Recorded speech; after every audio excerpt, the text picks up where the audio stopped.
Hier, nous avons célébré les 70 ans de l'érection de notre diocèse, dont le premier archevêque, Monseigneur Louis Parisot, définissait ici le cœur de la foi chrétienne, Crus, Hostia, Virgo, la croix, l'hostie et la Vierge.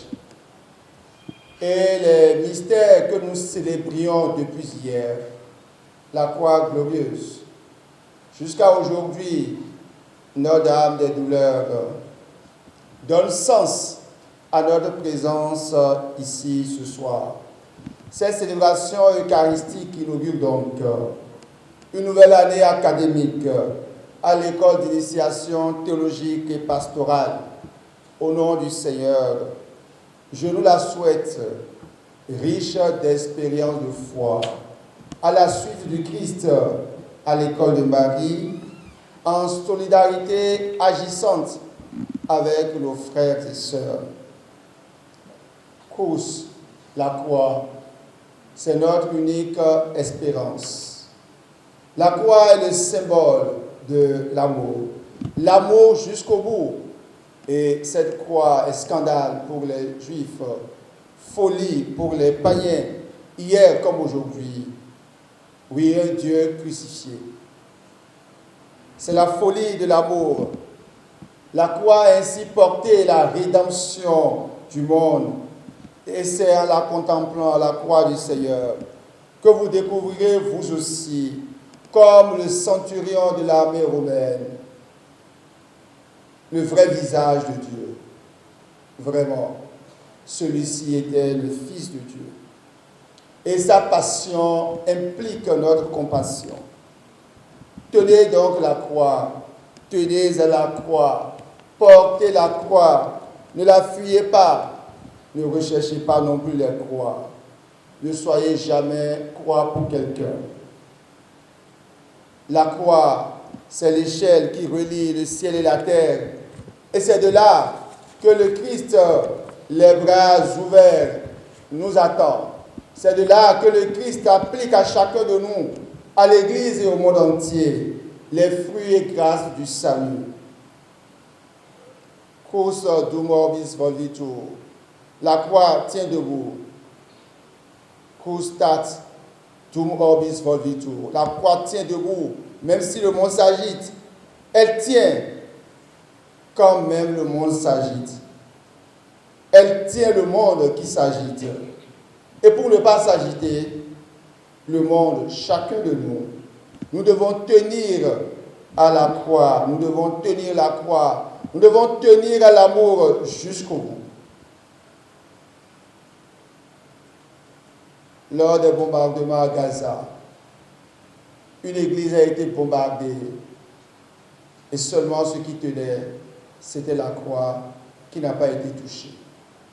La croix tient debout, même quand le monde s'agite.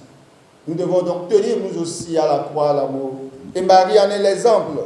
Stabat Mater, au pied de la croix, se tenait Marie, sa mère. Non sans interrogation et inquiétude, non sans douleurs et peines, non sans émotions et compassion, soumise à l'épreuve de la foi, mais confiante et pleine d'espérance. Nous aussi, ce soir et dans nos vies, nous avons nos interrogations et doutes. Nous avons les décapantes épreuves de vie et de foi dans nos histoires personnelles, professionnelles, familiales. Nous avons aussi nos doutes et inquiétudes au début de ce parcours, au début de cette nouvelle année. Et que nous apprend alors Marie.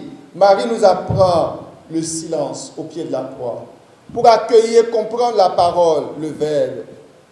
Aussi, le Fils élargit-il la maternité de sa mère jusqu'à nous pour qu'elle nous enseigne la confiance de la foi en l'espérance et l'espérance en l'aube nouvelle, même s'il y a des pénombres, même s'il y a des hommes, même s'il y a des ténèbres épaisses qui nous entourent.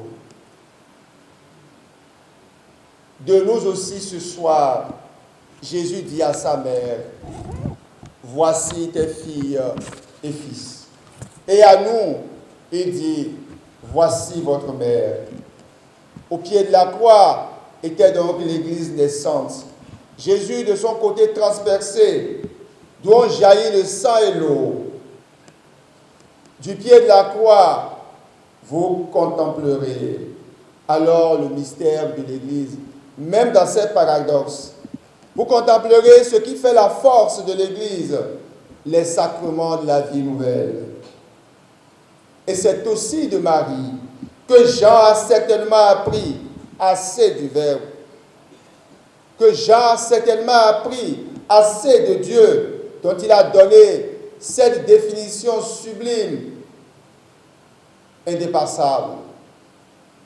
Dieu est amour. Et alors, Jean s'appelle théologien. Vous le serez vous aussi, théologien. Prenez donc chez vous Marie.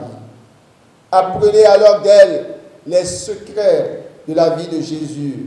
Aimez cette mère, ayant son nom sur vos lèvres, mais surtout imitant sa foi et sa capacité de poser les bonnes questions depuis l'Annonciation, les bonnes questions du comment. Comment cela va-t-il se faire? Première théologienne des temps nouveaux, celle qui a accueilli et porté le Christ aux autres, nous apprend nous aussi à rester au pied de la croix. Mais elle nous apprend aussi à crier comme les disciples du Seigneur. Mane nobis cum Domine. Reste avec nous, Seigneur, car il se fait tard. Et nous sommes là, disciples d'Emmaüs, disciples du Seigneur. Et lui, le Seigneur, il marche avec nous. Il marche sur nos routes de désespoir, nos routes d'épreuve, nos routes d'angoisse, sur nos chemins de peur, comme notre maître d'initiation, le seul et unique. C'est lui qui nous expliquera, à travers les cours, le sens des Écritures. Et certainement, votre cœur aussi sera brûlant si vous laissez Jésus y entrer. Si vous suivez avec bienveillance les cours, mais surtout, comme les disciples d'Emmaüs, vous les découvrirez à la fraction du pain, à la fraction de la sainte et divine hostie. Vous les découvrirez dans le parcours et dans les divers parcours qui vous seront proposés. Retraite, adoration, récollection, messe. Frères et sœurs, à la vérité, Crous, Ostia, Virgo, tout est donc là.